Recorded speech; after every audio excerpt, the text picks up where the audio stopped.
everybody, and today we will be taking a look at Burning Godzilla 2019. So, a bit of the origins of him, while being kind of similar to the Heisei series in some regards, Burning Godzilla form in 2019 kind of spread out throughout the film. Godzilla in its base form was fighting King Ghidorah in the ocean whenever the military decided to send in the oxygen destroyer, a device that releases a chemical that destroys the oxygen atoms inside around the area.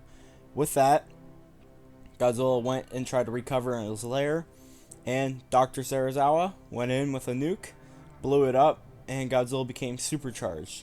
With this, throughout the battle in Boston, he ever so much slowly got nearly to critical mass, where he would blow up like a nuke and destroy the entire city of Boston, if not more. And with that, and Mothra's sacrifice after he was greatly injured, he was able to achieve the Burning Godzilla form and be enhanced and not die from the form.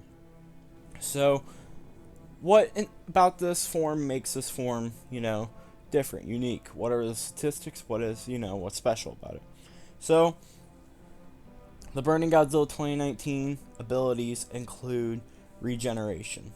Now, regeneration wasn't shown too much in the movie, but in the book that's canon, it's explained where Mark watches Godzilla after he fell out of the sky, and as he achieves the burning form, as Ghidorah's chasing after Emma Russell, Godzilla stands up out of the crater, limp. He's like really hurt, he's wounded, he's like limping, and he's ever so slightly, the more and more he moves, the stronger and stronger he becomes, until he's walking full force, just like nothing was wrong.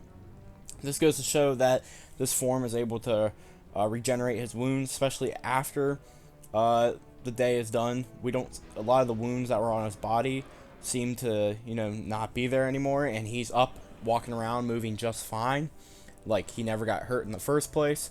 This form clearly gives him the ability to recover, and from the most fatal wounds. He was nearly about to die at Ghidorah's hands, and after he killed Ghidorah, he was just walking around like nothing ever happened. So with that, it definitely shows that him being able to get up and limp, but the longer he's in the form, the stronger he becomes, to the point that he's able to walk like nothing's wrong. This clearly shows that this form of Burning Godzilla has pretty strong radiation, going from being able to drop out of the sky and be near death to easily being able to get up and just walk, just recover completely. I think that's something very important to this form, is that he shows really good regeneration, and while it's not necessarily shown the best in the movie, he doesn't really get hurt too much in the form to really be able to tell. Durability. Now, this form also seems to have extremely great durability from what we've seen. It's not necessarily the easiest to calculate, but if we go off other stuff we've seen in the film, he was able to take Ghidorah's 3 beams at the same time and be completely unfazed. Now, as we've seen in the movie, Godzilla in his base form was easily hurt and knocked back by just a single gravity beam. And then whenever he got hit by all 3 gravity beams, he was completely thrown back, and it just completely picked him up almost and just threw him backwards. He could not do anything against Ghidorah's gravity beams. The gravity beams were also one of them were able to knock out Rodan in one go, and 3 of them were able to blow up Mothra in one hit. These were also able to shred right through buildings, and in Godzilla's supercharged form, whenever Ghidorah went supercharged, his big explosive gravity beams that all shot of his wings and stuff were able to greatly stun and wound Godzilla to the point to where he couldn't defend himself and was dropped out of the sky. So, with all that, the 3 gravity beams on Burning Godzilla did absolutely nothing. Burning Godzilla didn't care. This shows his ability. It just shows his durability grew immensely in the form, to the point that stuff we've seen earlier in the film that easily could wound, knock out, kill monsters in one go, now it just didn't even phase Godzilla. Godzilla easily just walked it off, and I think that's pretty impressive. And I'd really like to see this form go at a monster who could take his hits and just come at him. I think that'd be pretty fun to see how much it would take to hurt this form. And then, beyond that, how hot is this form? Well, there has been calculations shown, and in the book, Godzilla is compared to stuff such as a nuke, a red star going supernova, and the dying red star. And they basically say that his heart seems like a red star about to go supernova. And if we look at some calculations and stuff, this actually would add up to what we see in the form in both the book and the movie. So, in the movie, just the pure heat that his surface is letting off, this isn't even the core of him. His surface is easily letting off at bare minimum anywhere from probably about, since these are all estimates and don't have official numbers, it has to be anywhere from probably about 6,000 degrees Celsius and 10,000 degrees Celsius. Very hot, way hotter than the original Burning Godzilla, especially at the point where he went into meltdown. The original went into meltdown at 1.2K degrees Celsius, while this one easily seems at a surface to be anywhere from 6 to 10K.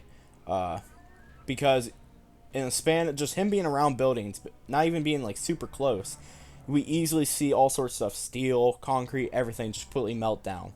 Just completely just wiped out of the map. And that's all just from him standing near it. But how about his nuclear pulses? How powerful are they?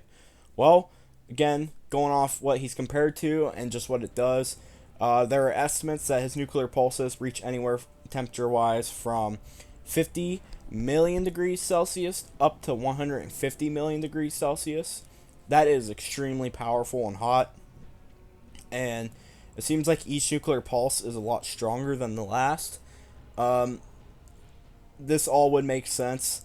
And while eventually his nuclear pulses would start to slow down and die off most likely, especially if they're a lot like a nuke, the farther out they reach, everything they engulf, they like nearly instantly destroy. And as we see with Ghidorah, it just completely melts Ghidorah down. And it's very likely, if I had to take an estimate, I would say it's about 100 million degrees Celsius. So yes, the pulses are extremely powerful. They're extremely hot.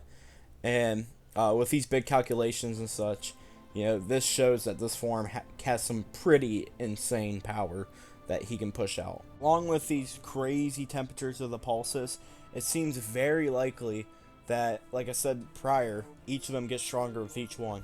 So, the first one, able to shred Ghidorah's beams, second one able to melt two heads and completely destroy him.